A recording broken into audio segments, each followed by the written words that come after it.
Sa pagpapatuloy ng ating balitaan, halos biyak ang ulo at walang saplot na ng matagpuan ng mga otoridad ang bangkay ng isang dalagita sa isang damuhan o sa damuhan sa Cotabato. Ang biktima nagpaalam lang daw na maghahanap ng signal. Yan at iba pang mga rumarapidong balita mula sa probinsya, hatid ng iba't ibang istasyon sa ilalim ng MBC Media Group. Balita mula sa Mindanao.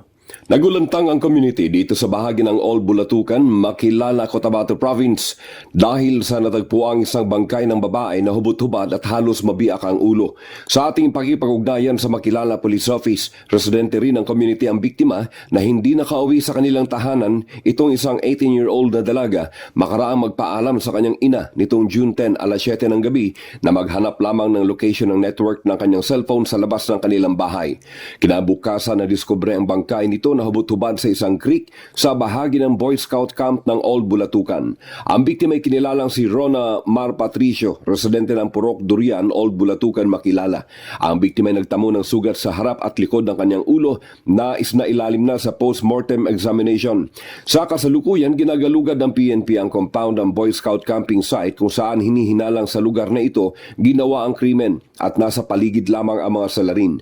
Ang Makilala Municipal Police Station ay patuloy sa pagpapaalala sa kanilang mga nasasakupang communities kaugnay sa crime prevention tips. Huwag makipag-usap sa mga hindi kakilala, laging magpasama kung may pupuntahan at magdala ng pito upang magamit sa sandaling kailangang humingi ng tulong.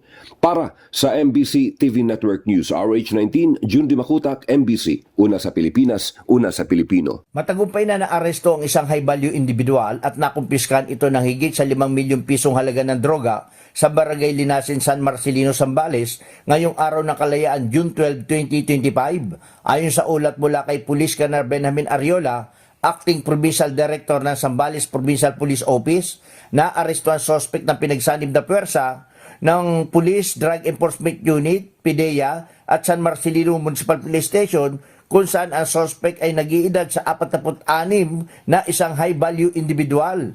Nakumpiska mula sa suspect ang 755 gramo ng shabu na nagkakalaga ito sa 5,134,000 piso.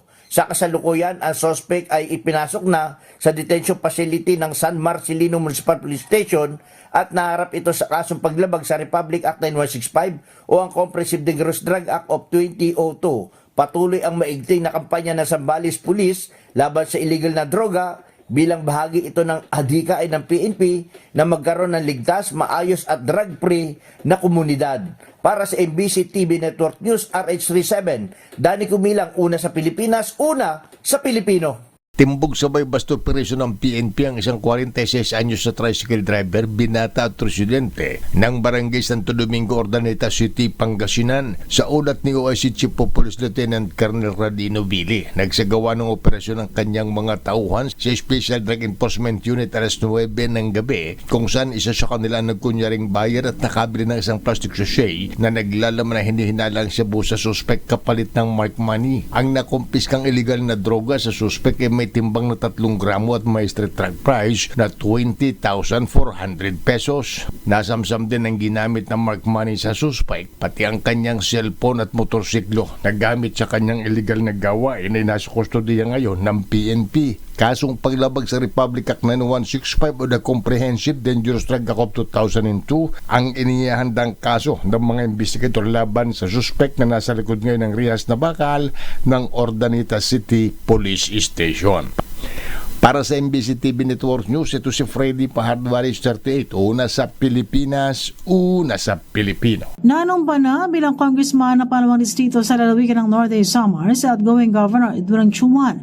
Mas pinili naman ang opisyal na isagawa kanyang take-out sa municipality ng San Roque Norte Samar kay San Roque Mayor Maria Ana Abalon, kasama ni Congressman-elect Ong Chuman ang kanyang pamilya. Naroon upang mag-witness sa panunumpa ang mga supporters at miyembro ng Sangguniang Bayan, barangay captains at mga department heads ng local government unit San Roque. Personal na pinili ng opisyal ang municipality ng San Roque sa kanyang take-out matapos na makakuha ng pinakamalaking buto sa nasabing bayan. Si Congressman-elect Ong Chuman nakatapos sa dalawang termino bilang governor mula 2019 hanggang 2025 sa lalawigan ng Northern Samar. Ngunit bago ito maging gobernador, una itong naging congressman ng 2nd District ng Northern Samar mula 2016 hanggang 2019 at ngayon ay balik kongreso ulit. Mula sa MBC Network News, RH34 Jane Galit Pantayan, una sa Pilipinas, una sa Pilipino.